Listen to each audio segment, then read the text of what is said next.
ఏపీలో ఎలక్షన్స్ ఉన్నాయి కాబట్టి ఏ పార్టీ వస్తుంది అనుకుంటున్నారు? వైఎస్ఆర్సీపీ ఎందుకని?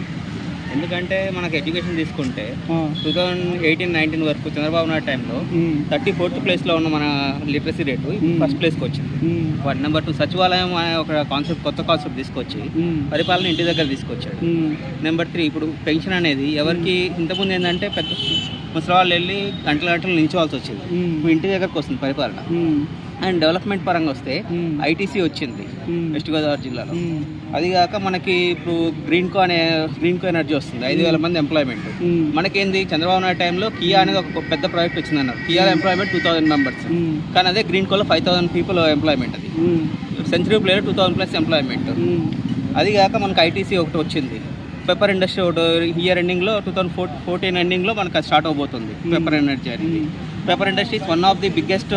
మరి డెవలప్మెంట్ లేదని చెప్పి ప్రతిపక్ష పార్టీలు చాలా నెగిటివ్ చేస్తుంది కదా.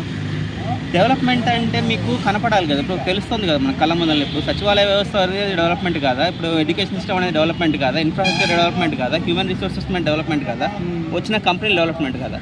ఇప్పటివరకు 300+ కొత్త కంపెనీస్ వచ్చాయి. చంద్రబాబు నాయుడు టైంలో ఎన్ని వచ్చాయి అనేది కియా ఒకటి తప్ప ఇంకోటి చెప్పలేకపోతున్నారు వాళ్ళు.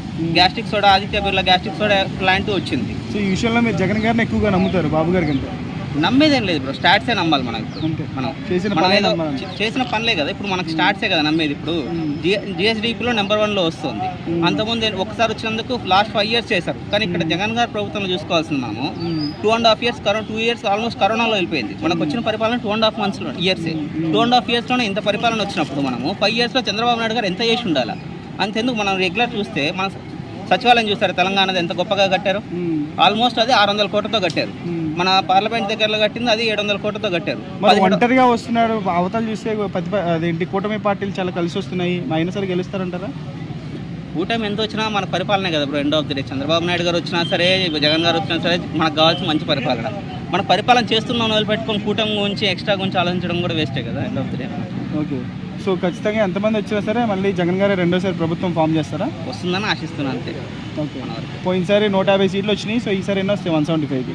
నేను అనుకోవడం 120 వరకు రావచ్చు, 180, 110 to 120 మళ్ళీ జగన్ గారి ప్రభుత్వమే వస్తుంది. అంతే.